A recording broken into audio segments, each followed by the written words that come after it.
चलो चाय अच्छे से पक गई, ऐसा करती हूँ चाय के साथ सादे पराठे बना लेती हूँ, या फिर एक बार सासू माँ और जेठानी जी से पूछ लेती हूँ। एक दिन पहले ही बेला शादी करके अपने ससुराल में आई थी। जैसे ही वह किचन से बाहर आती है तो वहाँ 2 बोरी में हरी मिर्च रखी थी। माँ जी देखिए, इस बार माँ ने 2 बोरी मिर्ची भिजवाई है, और मिर्च भी कितनी मोटी मोटी है। मैं तो सोच रही थी मंडी से मिर्च खरीद कर लाने की, भरवा अचार डालने के लिए। अच्छा है खर्चा बच गया। माँ जी मैं ये पूछने आई थी, आप लोग चाय के साथ पराठे खा लेंगे ना नाश्ते में?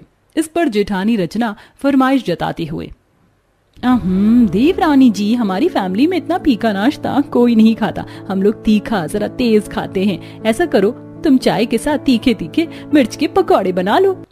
क्या मिर्ची के पकौड़े? पर रचना भाभी अभी तो कितना गर्मी भरा मौसम चल रहा है, मिर्च के पकौड़े खाने से पेट में जलन मच जाएगी, हल्का फुल्का खाना ही अच्छा रहेगा।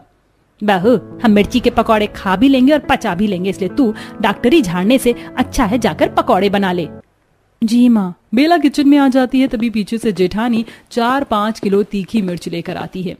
ये लो देवरानी जी, इस मिर्च को काट कर कुरकुरे क्रिस्पी पकौड़े बना लेना, और इस बरनी में लाल कुटी कश्मीरी मिर्च है, इसे भी डाल लेना।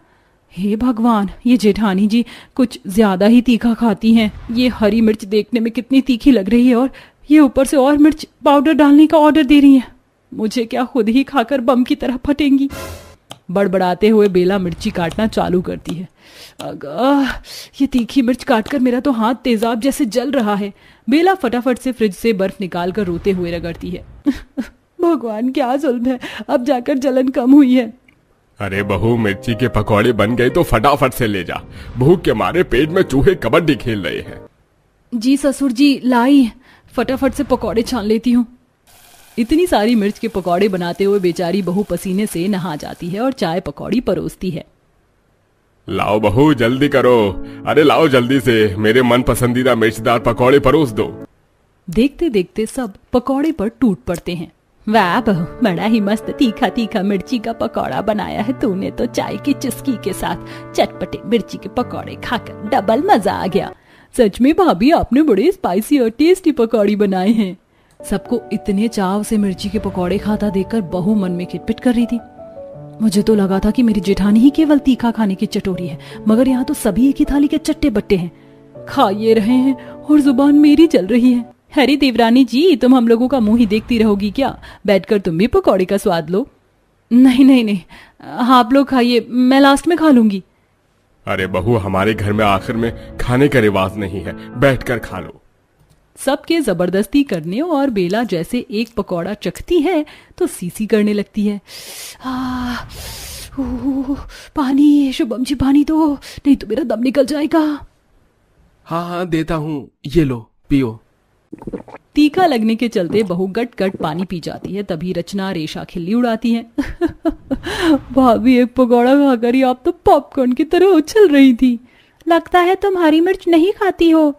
जेठानी जी, मेरे मायके में खाने में कम मिर्च डलती है, ज्यादा तीखा मुझे बर्दाश्त नहीं है। भाभी, फिर तो आप तीखा खाने की आदत डाल लीजिए, तभी हमारी जमेगी। हमारे परिवार में बिना मिर्च के खाना पीना नहीं होता। शालू की बात सुनकर बेला की शक्ल लाल मिर्च की तरह बन जाती है, क्योंकि मिर्ची से उसका 36 का आंकड़ा था। अब देखना यह था कि बेला सिर्फ मिर्ची खाने वाले ससुराल वालों के रंग में ढलेगी या उन्हें बदलेगी नाश्ते के बाद। माँ जी, खाना क्या बनाना है? अरे बहू, हम सबका तो पेट फुल हो गया है पकौड़ा खाकर, दोपहर के टाइम में देख लेंगे क्या बनाना है। कुछ घंटे बाद नाश्ते के बर्तन घिसते घिसते दोपहर हो गई। जाकर पूछ लेती हूँ क्या बनेगा। पसीने में भीगी भीगी बेला सास के पास आती है। माँ जी, लंच में क्या बना दूं? सबके लिए मैं सोच रही हूँ दाल चावल भिंडी की भुजिया बना लूं। ये सुनते ही सास दोबारा से बेला पर राशन पानी लेकर चढ़ जाती। अरे बहू, खाली दाल चावल भुजिया से पेट थोड़ी ना भरेगा। ऐसा कर, भुजिया खूब सारी हरी मिर्च काट कर छौंकना और 1-2 किलो मिर्च की चटनी भी पीस लेना। 1-2 किलो मिर्च की चटनी खाने की फरमाइश सुनकर बहू का माथा चकरा जाता है। 1-2 किलो मिर्च की चटनी? माँ जी, इतनी चटनी हमारे परिवार के हिसाब से काफी ज्यादा हो जाएगी। गर्मी के मौसम में ज्यादा मिर्च का सेवन पेट में जलन और कब्ज बनाता है। मैं 1 पाव मिर्च की चटनी पीस देती हूँ। बहुत, तू मेरी सास नहीं है, मैं तेरी सास हूँ। जितना कहा है उतना किया कर, माथा मत सनका। गर्मी से पहले ही भेजा गरम है। गुस्से में पैर पटकते हुए बहू किचन में आकर तैयारी में भिड़ जाती है।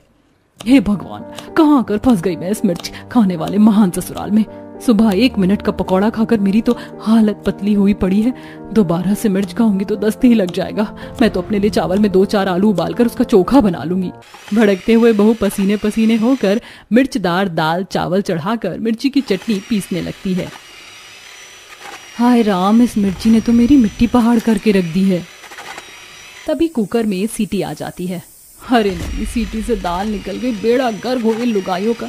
सब एसी की हवा खा रही है, ये नहीं कि हाथ बटवा दो।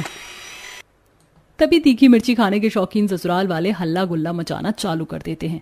भाभी, ओ भाभी, और कितनी देर लगेगी? जल्दी से खाना लगा दो और चटनी महीन पीसना, तभी स्वाद लगेगा। देख देख लो इस भूखी नंद को।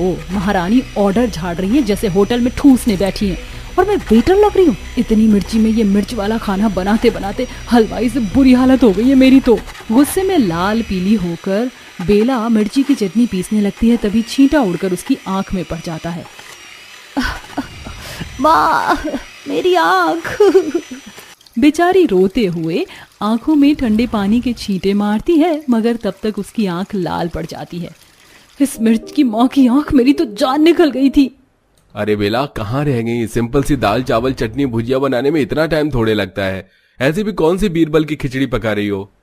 पति की इस बात पर बेला गुस्से में दांत पीस लेती है और सब कुछ परोसती है। तभी ससुर मिर्ची की चटनी देखकर गाने लगते हैं।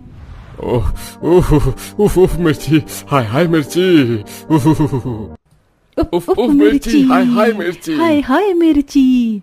हे भगवान, लगता है सिर्फ मिर्ची खा खा कर सबके ऊपर वाला माला खिसक गया है। खाना छोड़कर गाना गा रहे हैं।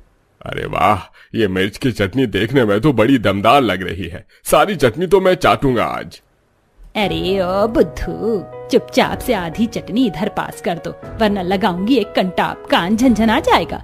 सास ससुर दोनों मिर्च की चटनी खाने के लिए झगड़ा कर लेते हैं। पूरे ससुराल वालों को सिर्फ और सिर्फ मिर्ची का चस्का लगा देखकर बेला माथा पीट लेती है। भाई वाह, क्या बढ़िया दमदार मिर्च की चटनी बनी थी। इसीलिए तो मिर्च की चटनी का मुकाबला धनिया पुदीने की चटनी से तो बिल्कुल भी नहीं है। हे भगवान, इंसान है कि राक्षस? देखना जरा, इतनी जहर भरी मिर्च की चटनी कैसे चाट कर खा रहे हैं। आंसू आ रहे हैं फिर भी। बहू, रात के खाने में मिर्ची की सालन वाली सब्जी और मिर्च वाली रोटी बनाना। ये सुनते ही बहू का गुस्सा 7वें आसमान पर पहुंच जाता है। भैंस की आंख, अब ये क्या भसूड़ी है? हरी मिर्च की सब्जी तक तो सही था, लेकिन ये मिर्च की रोटी कौन खाता है? कैसे नमूने ससुराल वाले मिले हैं? सबके खाने के बाद बड़ी मुश्किल से 1-2 चम्मच मिर्च वाले दाल चावल और चटनी वो खाती है। इतने में बेचारी के कान से धुआं निकल जाता है। रात को वह मिर्च की सालन वाली सब्जी बनाती है। इसी तरह सिर्फ मिर्ची खाने के शौकीन ससुराल में बेला घुन की तरह पिस रही थी। फिर एक दिन कड़ी धूप में मिर्ची का अचार डालते हुए, हे भगवान, इस मिर्ची खाने वाले ससुराल में मैं तो हरी सब्जी खाने के लिए तरस कर रह गई हूँ। कितने दिन हो गए मुझे भरपेट खाना खाए। दिन रात मिर्चदार खाने के सेवन से ससुराल वालों को दस्त लग जाते हैं, जिससे सुबह होते ही बाथरूम के बाहर लाइन लग जाती है। तभी ससुर पेट पकड़े बाथरूम में खटखटाते हुए, हाय रे, मर गया रे। ओह, अरे वाह सुमित्रा जी, ओह भगवान करे। अरे फटाफट से दरवाजा खोलो, वरना मेरा रायता यहीं फैल जाएगा। जोर की आई है।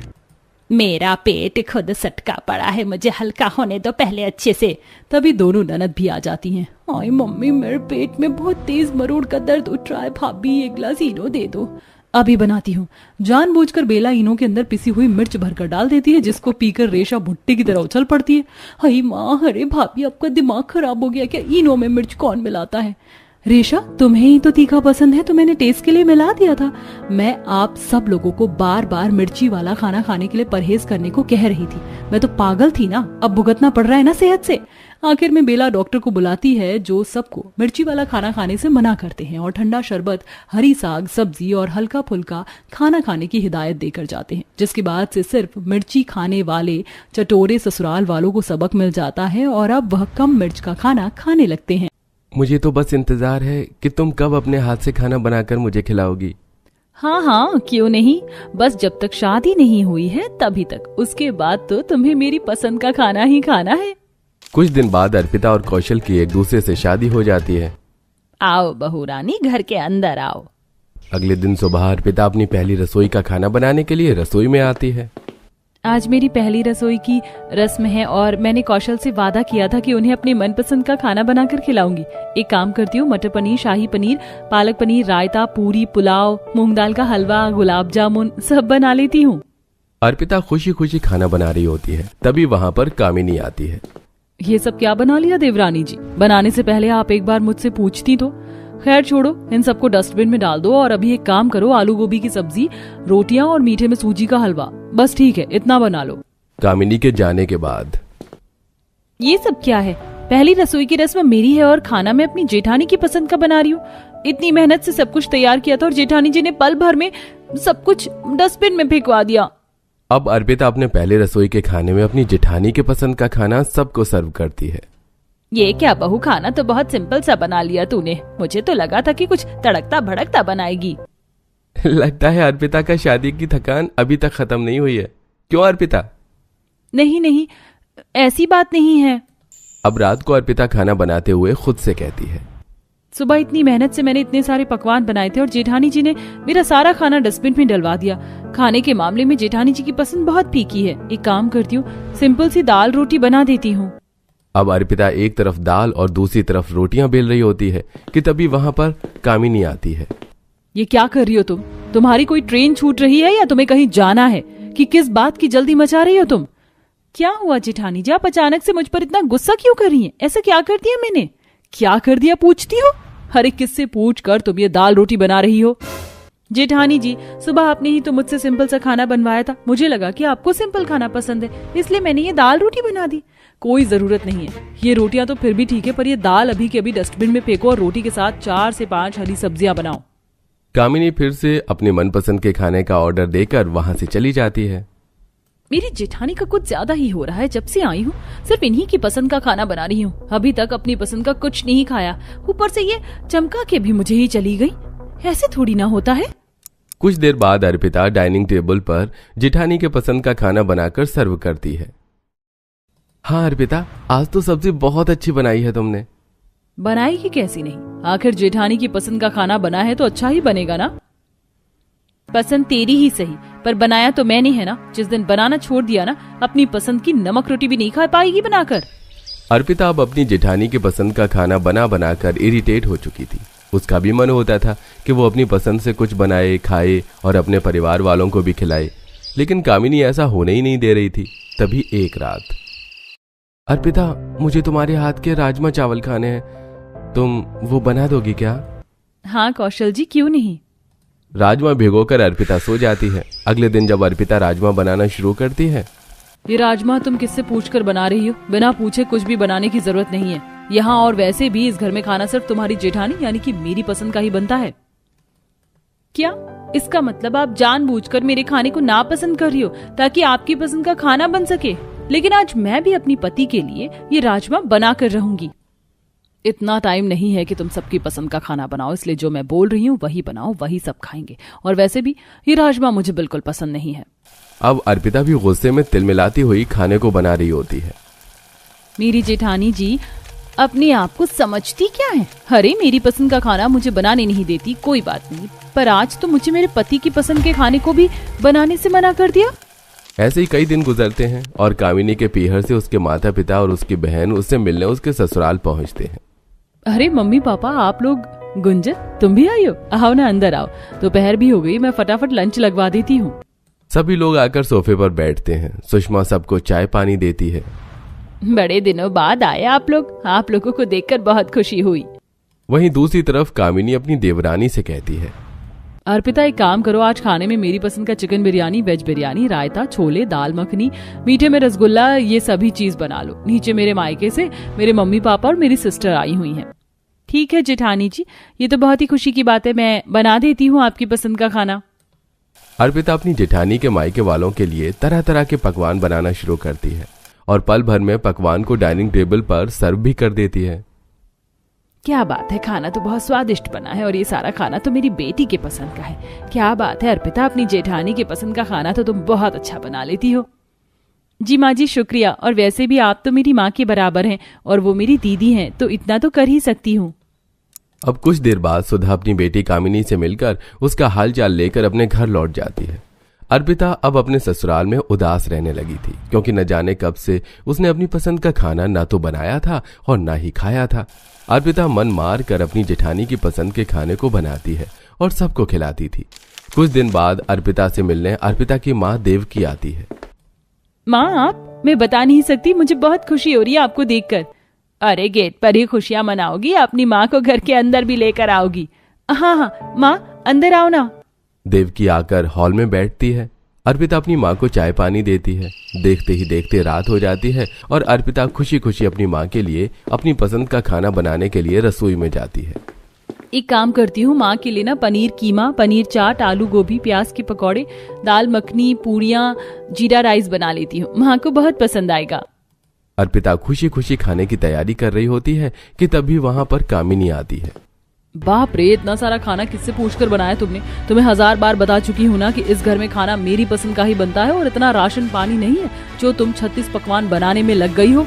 चुपचाप से सिंपल दाल रोटी, आलू की भुजिया बना लो, बहुत है सबके लिए। नहीं प्लीज, आज मैं आपसे रिक्वेस्ट करती हूँ, आज आप ऐसा मत कीजिए, मुझे मेरी माँ के लिए उनकी पसंद का खाना बनाने दीजिए। मैं हमेशा आपकी पसंद का खाना बनाती हूँ बिना किसी ऑब्जेक्शन के, पर प्लीज आज नहीं। ज्यादा ना ड्रामा करने की जरूरत नहीं है, तुमसे कहा ना कि ये सारी चीज बनाने के लिए इतना राशन नहीं है। चुपचाप से दाल रोटी और आलू की भुजिया खिलाओ, अपनी माँ को बहुत है वो, और जब वो चली जाएंगी तो मेरी पसंद का खाना बनाना।